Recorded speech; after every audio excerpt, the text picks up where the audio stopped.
기형이 나타날 가능성이 높고, 심할 경우에는 폐치면이 나타날 가능성도 있기 때문에 병원에서 하는 모든 검사를 실시하는 것은 사실 무리다 보니까요, 반드시 꼭 해보는 검사는 있습니다.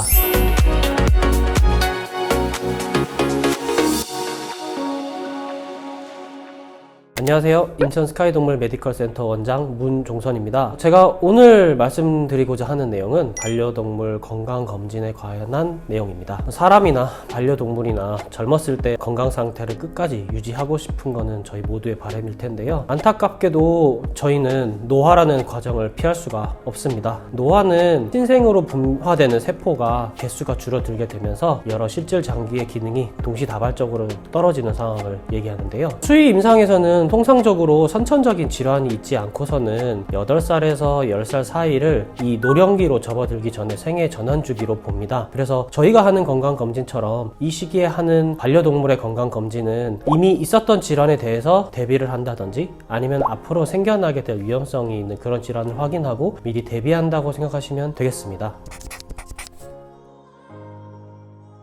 반려동물의 건강검진을 하는 데 있어서 동물병원에서 실시할 수 있는 건강검진의 항목은 굉장히 많은 편입니다. 사실 이 친구들이 저희에게 어디가 불편한지에 대해서 말을 해주지 않다 보니까 이 환자에 대해서 얻어낼 수 있는 정보가 많으면 많을수록 사실 유리합니다. 그러다 보니까 동물병원에서 하는 건강검진의 어떤 검사 항목은 무의미한 것이란 거는 있을 수가 없습니다. 하지만 인위에 비하면 진정 마취를 해야 되는 검사가 조금 다소 있는 편이고, 현실적인 부분에서 병원에서 하는 모든 검사를 실시하는 거는 사실 무리다 보니까요, 이럴 때에는 저희가 환자의 상태에 맞춰서 검사 항목을 선별적으로 좀 진행을 하게 됩니다. 저는 반려동물의 건강검진을 진행을 할 때 모든 환자들에 있어서 다 똑같은 항목으로 진행하지는 않습니다. 보호자님께 먼저 말씀을 들어보고 환자의 어떤 객관적이나 주관적인 정보를 파악한 다음에 검사를 해봐야 될 항목을 좀 선별해 가지고 보호자님께 상담을 드리는 편인데요. 하지만 노령기에 접어들고 있는 환자들에 있어서는 반드시 꼭 해보는 검사는 있습니다. 심장과 콩팥에 관한 검사들입니다. 나이를 먹어가게 되면서 혈액 공급이 원활하지 못함으로 인해서 문제가 많이 발생한다고 저는 개인적으로 생각을 하고 있기 때문에 노령기를 앞두고 있는 환자들 같은 경우에는 심장과 콩팥에 대한 확인을 반드시 해봐야 된다고 생각을 합니다.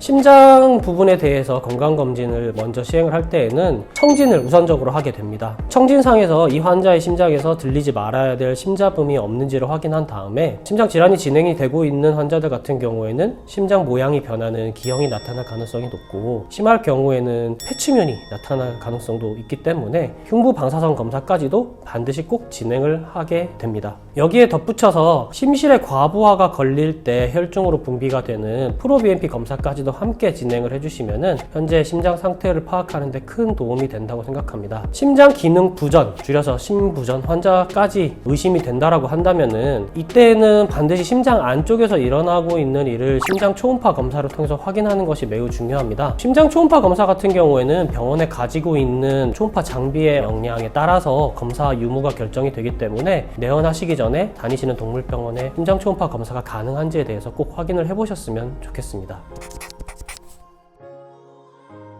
콩팥에 관한 검사는 소변 내 단백질, 크레아티닌 비율, UPC라고 하죠. 그리고 혈청 내 화학검사에서 BUN, 크레아티닌, 인, 요 3가지 항목을 일반적으로 가장 많이 보게 됩니다. 크레아티닌 같은 경우에는 루틴하게 사용하는 콩팥에 대한 상태 평가하는 지표가 맞긴 하지만 요 콩팥의 손상 정도가 사실 한 70%까지 올라가야지 그때 비로소 상승을 하는 그런 맹점이 있다 보니까요, 건강검진 목적으로 하는 콩팥 상태 평가하는 지표로는 요새는 SDMA까지 활용을 하고 있는 편입니다. 이 SDMA 수치 같은 경우에는 콩팥이 손상 정도가 한 25%에서 40% 정도만 손상이 돼도 상승을 하기 때문에 민감한 지표로 이용할 수 있겠고요. 그 다음에 인의 과부하를 확인하기 위해서 최근에는 FGF23이라고 하는 굉장히 특수한 항목까지도 이용을 하고 있는 편입니다. 그리고 콩팥 안에는 콩팥이 보여주고 있는 혈액학적인 검사 지표 말고도 콩팥 자체의 석회화라든지 결석 여부도 생겨날 수 있기 때문에 초음파 검사를 통해서 실질 상태를 확인을 하는 것이 중요하다고 하겠습니다.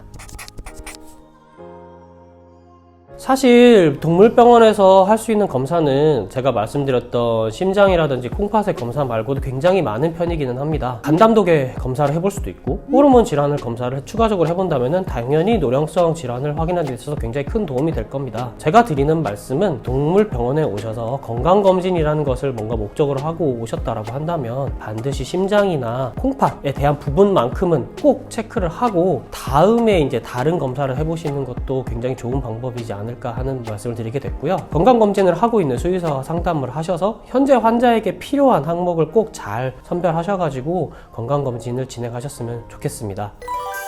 반려동물 건강검진에 대해서 말씀드렸습니다. 시청해주셔서 감사드립니다.